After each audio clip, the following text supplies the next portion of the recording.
قوم کوئی نہ کوئی تہوار مناتی ہے اور لوگ چونکہ معاشرہ انفرادی سطح پر بھی راضی رہنا چاہتا ہے اور اجتماعی ماحول بھی فراہم کرنا چاہتا ہے، قومیں بڑے بڑے تہوار مناتی ہیں، میلوں کا بندوبست کرتی ہیں، دن منائے جاتے ہیں۔ اسلام کے اندر بھی دن منائے جاتے ہیں اور بڑی قریب ایک دن آنے والا ہے جسے عید الفطر کہا جاتا ہے، لیکن اسلام کے تہوار باقی قوموں کو یہ بتاتے ہیں کہ تہوار منائے کس طرح جاتے ہیں۔ تو سب سے پہلے تو یہ یاد رکھیں کہ اسلام کے اندر جب عید آتی ہے تو اس کا کوئی مقصد ہے، اور ہم نے عید کو کس طرح منانا ہے یہ سارا کچھ ہمارا دین ہمیں بتاتا ہے۔ پہلے تو آپ دیکھیں کہ عید مسلمان نے کس طرح منانی ہے۔ سویرے جب اس نے اٹھنا ہے تو اس نے فجر کی نماز کے بعد دوبارہ سے تیاری کرنی ہے، غسل کرنا ہے، صاف لباس پہننا ہے، خوشبو لگانی ہے، اور کرنا یہ ہے کہ نماز کے لیے جانا ہے۔ اس کے عید کا آغاز، اس کے اس خوبصورت تہوار کا آغاز اللہ تبارک و تعالیٰ کی عبادت سے ہو رہا ہے، اور عید منا کب رہا ہے؟ رمضان کے 30 روزے پورے کرنے کے بعد یا 29 کا چاند دیکھنے کے بعد۔ تو سب سے پہلے ہمیں یہ بتایا جا رہا ہے کہ جب تم عید مناؤ گے تو تم سجدہ شکر کے ساتھ مناؤ گے، اپنے رب کے ساتھ جڑ کے مناؤ گے، اللہ تبارک و تعالیٰ کی عبادت کے ساتھ مناؤ گے۔ تو اس میں کوئی شور و غوغا نہیں، کوئی ریلیاں نہیں، کوئی جلوس نہیں، کوئی پٹاخے نہیں، کوئی گانا باجا نہیں، اللہ کی عبادت کے ساتھ بتایا جائے گا کہ تمہارا جو تہوار ہے وہ تہذیب کا، شائستگی کا، خوبصورتی کا، نظم و نسق کا ایک بہترین ذریعہ۔ تم بڑے راضی جب ہوگے تو پھر بھی تم اپنا ساری جھکاؤ گے رب کی بارگاہ میں، پھر بھی تم یہی کہو گے سبحان ربی العظیم، پھر بھی تم یہی کہو گے سبحان ربی الاعلی، پھر بھی تم اس کی بارگاہ میں جبین نیاز جھکاؤ گے کہ یہ جو تمہارے پاس عید کا دن آیا ہے یہ اجتماعیت کا دن ہے۔ آپ جب صف میں کھڑے ہوں گے نماز عید کے لیے تو کیا امیروں کی صفیں علیحدہ ہوں گی؟ غریبوں کی الگ ہوں گی؟ کیا پڑھے لکھوں کی الگ ہوں گی اور ان پڑھ لوگوں کی الگ ہوں گی؟ کیا قبیلوں کی الگ ہوں گی اور دوسرے قبیلے کی الگ ہوں گی؟ ایسا نہیں، ایک ہی صف میں کھڑے ہو گئے محمود و یاز، نہ کوئی بندہ رہا نہ کوئی بندہ نواز، صاحب و محتاج و غنی ایک ہوئے اور تیری سرکار میں پہنچے تو سبھی ایک ہوئے۔ اجتماعیت کا اظہار ہے، اجتماعیت کا عید کا پیغام، اجتماعیت کا اظہار۔ اور پھر نماز عید ختم ہوئی تو سب نے ایک دوسرے کو گلے لگایا، غریب نے امیر کو، امیر نے غریب کو، پہلے ایک صف میں نماز پڑھی پھر گلے لگایا، چھوٹے نے بڑے کو، بڑے نے چھوٹے کو، سب ایک دوسرے کے ساتھ محبت کا رشتہ قائم رکھنے لگے۔ تو عید نے دوسرا پیغام اجتماعیت کا دیا کہ تم اللہ تبارک و تعالیٰ کی توحید کے نام پر، تم رسول پاک صلی اللہ تعالی علیہ وسلم کی غلامی کے نام پر ایک ہو، ایک۔ ہزاروں قومیں وجود میں آئیں دہر میں خشک و تر کے رشتے سے، پر ہم نے بنیاد دوستی رکھی یاد خیر البشر کے رشتے سے۔ اور اقبال کہنے لگے اپنی ملت پر قیاس اقوام مغرب سے نہ کر، خاص ہے ترکیب میں قوم رسول ہاشمی۔ یہ جو نماز پڑھ رہے ہیں اور بعد میں گلے مل رہے ہیں، ان کا ایک ہی تعارف ہے کہ یہ رسول ہاشمی کی قوم ہے۔ یہ تعارف اجتماعیت کا درس، پیار کا درس، مساوات کا درس، چھوٹے بڑے کے فرق کو ختم کرنے کا درس، امیر غریب کی تفریق مٹانے کا درس، اس کا نام عید ہے۔ آپ یہ دیکھیں کہ کوئی بھی ہمارا موقع ہے نا تو اسلام نے اس پر کچھ تعلیمات دی ہیں۔ اگر آپ کو اللہ بیٹا دیتا ہے، بیٹی دیتا ہے تو اس کا عقیقہ کرنا ہے، دوسروں کو کھانا کھلانا ہے۔ اگر اللہ نے شادی کا موقع دیا تو سنت ہے ولیمہ کرنا ہے، لوگوں کو کھانا کھلانا ہے۔ اگر بڑی عید کا موقع آیا ہے تو قربانی رکھ دی گئی ہے، آپ گوشت کریں گے، اس کا ایک حصہ رشتہ داروں کو دیں گے، ایک حصہ غریب نادار لوگوں کو دیں گے۔ اور عید کا موقع آیا تو صدقہ فطر رکھ دیا گیا چھوٹی عید پہ، اور صاحب نصاب پر زکوٰۃ بھی فرض کر دی گئی جو بالعموم رمضان میں ہی دی جاتی ہے۔ رمضان میں زیادہ تر مسلمان دینے کی کوشش کرتے ہیں۔ تو اس سے کیا ہوتا ہے کہ انسان اپنی خوشیاں دوسروں کے ساتھ بھی جوڑتا ہے، وہ اکیلے خوشی نہیں منا رہا، وہ دوسروں کے ساتھ اپنی خوشیوں کو جوڑ رہا ہے، غریب کو کھانا کھلا رہا ہے۔ اور نبی پاک صلی اللہ علیہ وسلم نے فرمایا وہ دعوت بڑی ملعون ہے، وہ بڑی لعنت والی دعوت ہے کہ کسی نے دعوت پکائی اور صرف امیروں کو دعوت دی جائے، غریبوں کو نہ دی جائے۔ सियासी अफ्तारियां कराई जाएं, और वलीमे पे भी अगर अपने बेटे के बुलाया जाए तो अमीर अमीर लोगों को, सियासी लोगों को, बड़े लोगों को दावत दी जाए। दावत तो खैर वाली वो है जिसमें छोटा बड़ा अमीर गरीब सब शरीक। तो ईद के मौके पर भी ये जरूरी तो नहीं कि हम 6 जोड़े ही बनवाएं, 3 जोड़ों से भी गुजारा हो सकता है। उस तरफ भी थोड़ी तवज्जो कर लें कि जिस घर के अंदर 1 जोड़ा भी खरीदना मुश्किल है, ये कोई जरूरी तो नहीं कि 10 जोड़े ही खरीदे जाएं, 2 पे भी गुजारा हो सकता है। 3 जूते लेने की बजाय 1 से भी ईद गुजर जाती है, लेकिन थोड़ी सी तवज्जो अगर गुरबा की तरफ भी कर ली जाए, मसाकीन की तरफ। ये कल परसों खबर आ रही है कि हमारे पंजाब में एक ऐसा शहर भी है जिसमें बाप ने सिर्फ इसलिए अपने बच्चे नहर में फेंक दिए कि उन्होंने ईद के लिए कपड़े मांगे थे। इस किस्म की दास्तानें जिस कौम के अंदर मौजूद हों तो वो कौम फिर किसी का ख्याल ही ना करे, वो सारा माल अपने ऊपर ही खर्च करना चाहे, उसे एहसास ही पैदा ना हो कि किसी और को भी जरूरत। तो ईद हमें मौका देती है। बुजुर्गों ने लिखा है कि ये जो ईद पे कहा गया ना कि एक रास्ते जाओ और दूसरे रास्ते से वापस आओ, तो इसमें भी शायद एक हिकमत हमें यह भी नजर आती है कि कई दफा एक गली से गुजरे तो गुजरते वक्त ख्याल आता है कि यार ये घर ऐसा है, देख के पता चलता है कि जो गरीब है मुझे थोड़ा इनका ख्याल रखना चाहिए। फिर दूसरी साइड से वापस आओ, शायद तुम्हें घर बैठे याद ना आए और मकान देख के तुम्हें समझ आ जाए कि यहां तो शायद रोटी भी वक्त पे ना पकती हो, इतने गरीब हैं। तो इस्लाम ने हर चीज में हिकमत रखी, और सिर्फ ईद के मौके पे नहीं, मुस्तकिल आप गुरबा के, मसाकीन के सरपरस्त बनने की, मुआमिन बनने की कोशिश करें, रस्मी तौर पर नहीं। पिछले साल ना ईद गुजरी तो मुझे एक दोस्त ने एक पंजाबी का शेर भेजा। उसने कहा हजरत जी इसको जरा जरूर पढ़ें। तो शेर बड़ा अनोखा था। वो शेर क्या था? और राशन वंडन वाले लोको, ओ राशन वंडन वाले लोको, ओ ईदों बाद भी भुख लग दीजे। ईद के बाद भूल ही गए तुम। मुस्तकिल बुनियादों पर कोशिश करें कि आप मुआविन बने, गुरबा के, मसाकीन के, यतीमों के, इन लोगों की मदद करें। हजरत बशीर बिन उकबा रदी अल्लाह ताला अन्हु फरमाते हैं कि मेरे वालिद जंगे ओहद में शहीद हो गए थे और मैं एक कोने में खड़ा रो रहा था। तो नबी पाक सल्लल्लाहु ताला अलैहि वसल्लम ने मुझे दिलासा भी दिया, दस्त शफकत भी रखा। तो मैंने कहा हुजूर मेरे वालिद चले गए तो क्या बनेगा? तो क्या अंदाज हुजूर ने इख्तियार किया और क्या उन्हें अजीम निस्बतों से नवाज दिया। हुजूर फरमाने लगे, ए बशीर बिन उकबा तू पसंद नहीं करता कि फातिमा तेरी बहन बन जाए, आयशा तेरी मां बन जाए और मोहम्मद तेरे वालिद बन जाए सल्लल्लाहु ताला अलैहि वसल्लम। मुस्तकिल तुझे रिश्ते ना दे दिए जाए, मुस्तकिल तुझे सहारा ना दे दिया जाए, मुस्तकिल बुनियादों पर ही तेरा ख्याल ना रखा जाए। नबी पाक सल्लल्लाहु ताला अलैहि वसल्लम को ना जो चीज बड़ी पसंद है वो एसार है। अपने मुंह का निवाला निकाल के किसी को दे देना, ये हुजूर को बड़ा ही पसंद है। कुर्बानी करना, एसार करना, जरूरत होते हुए किसी की मदद करना। कुरान मजीद आप पढ़े ना तो सहाबा की तारीफ कुरान ने बयान की। फरमाया वयुक्सिरूना अला अनफुसिहिम वलौ काना बिहिम खसासा। फरमाया वो दूसरों पर एसार कर देते हैं चाहे उन्हें कितनी ही जरूरत क्यों ना हो। ईद करीब आ गई, लेकिन कुछ लोग ऐसे भी हैं जिनसे मैंने दबे लफ्जों में पूछा कि सूट सिलवा लिया है।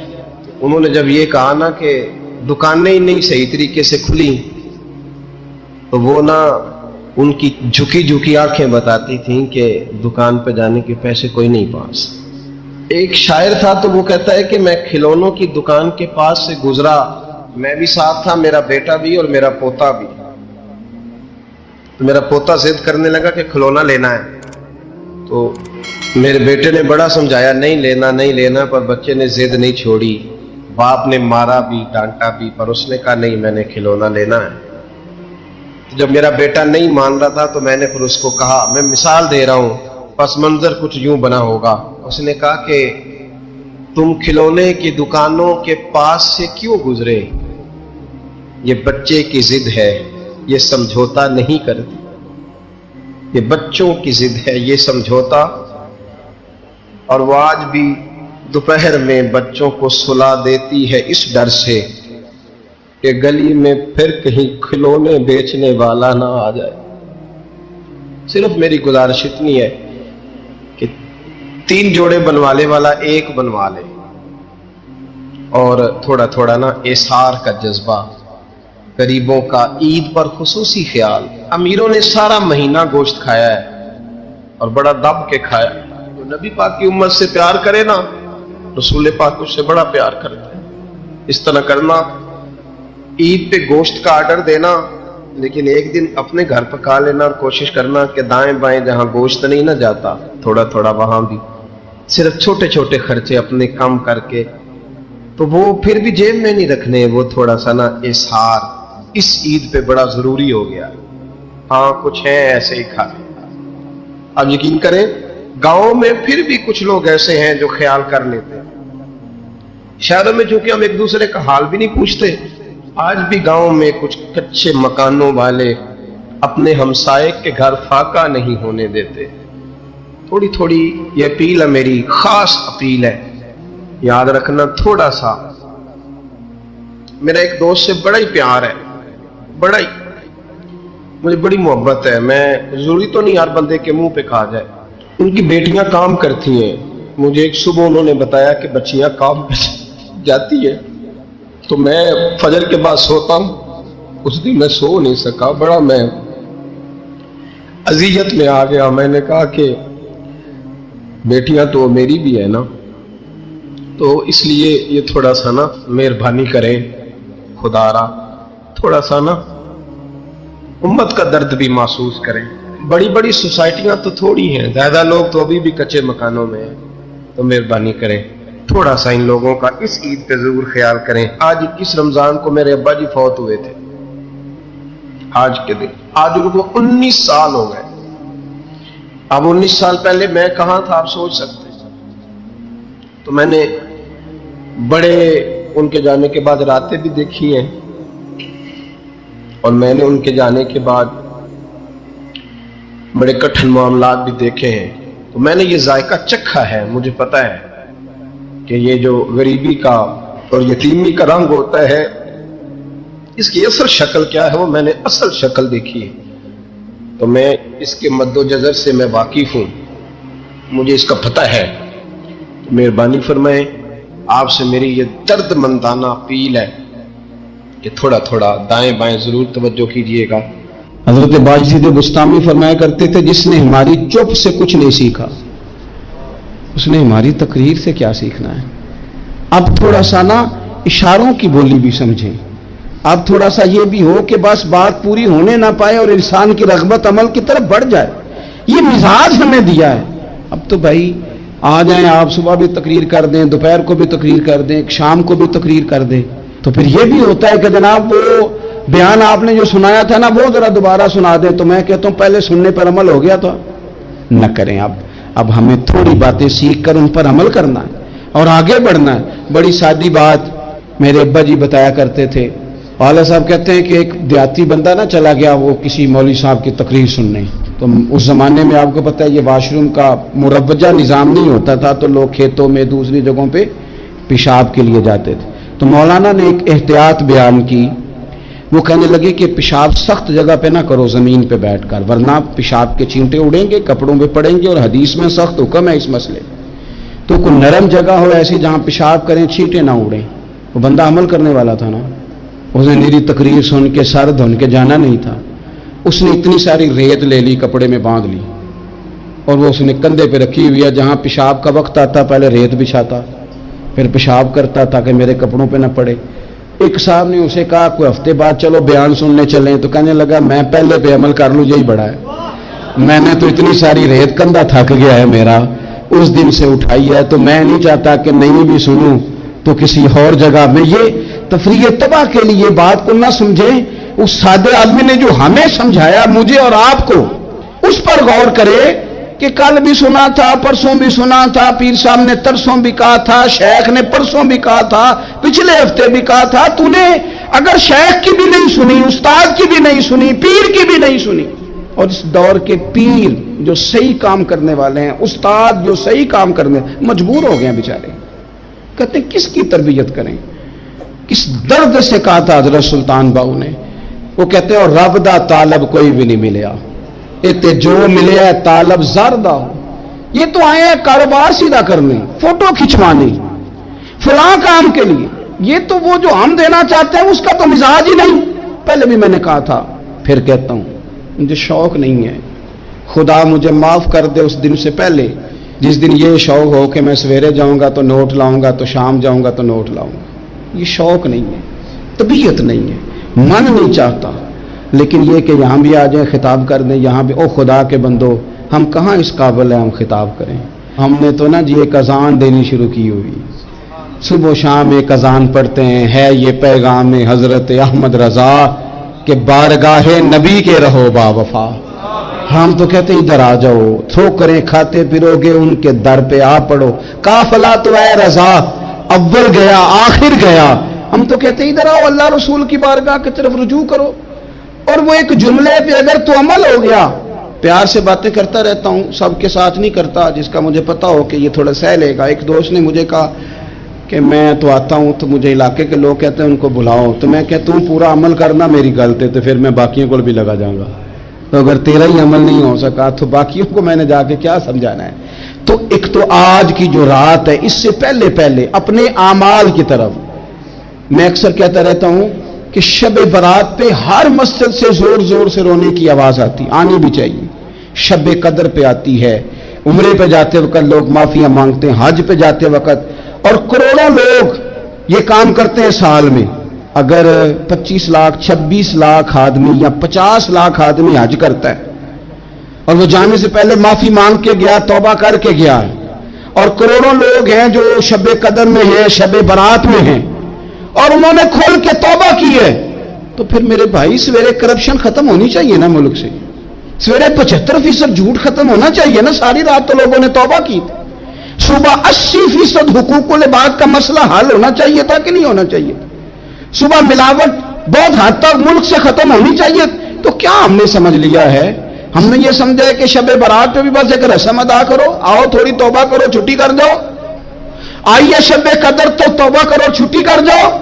کیا یہ ہم نے مطلب سمجھ لیا؟ حج کرنے گئے, رب کی بارگاہ میں حاضر ہوئے, رسول کریم کی بارگاہ سے بھی جو ہو کے آ جائے اور بدلے ہی نہ, وہاں تک جائے اور بدلے ہی نہ. مدینے گئے, کعبے گئے, کربلا گئے, جیسے گئے تھے گھوم پھر کے ویسے ہی آ گئے. نتیجہ کیا ہے؟ اپنی زندگی نتیجہ خیز بنائیں. آج اس خوبصورت موقع پر جب شب برات ہمارے سامنے کھڑی ہے, اپنے ذہن میں تہیہ کریں کہ اب ہم نے بدل جانا ہے. شوگر ہو جائے تو بدلنا پڑتا ہے, اللہ معاف کرے, چینی چھوڑنی پڑتی ہے, من پسند مٹھائیاں چھوڑنی پڑتی ہیں, بدلنا پڑتا ہے. بلڈ پریشر ہو جائے تو یارو بدلنا پڑتا ہے. اگر انسان کو خدا نہ خواستہ کوئی مرض لگ جائے تو بدلنا پڑتا ہے. اولاد پیدا ہو جائے تو بدلنا پڑتا ہے. گھر میں بیٹیاں پیدا ہو جائیں تو بوڑھے باپ کو بدلنا پڑتا ہے. بال سفید آ جائیں تو پھر بھی تو بدل جانا چاہیے نا. انسان کی عمر 40 سال ہو جائے تو پھر بھی تو بدل جانا چاہیے. شب برات پہ توبہ کرے تو پھر بھی تو بدل جانا چاہیے. اب بدل جائیں, اب ہم بدل جائیں. اب نہ درد ہوتی ہے, گاڑی میں بیٹھیں تو کمر پہ درد ہوتی ہے. اب ہم بدل جائیں. اب لوگ بتاتے ہیں تیرے بال سفید ہونے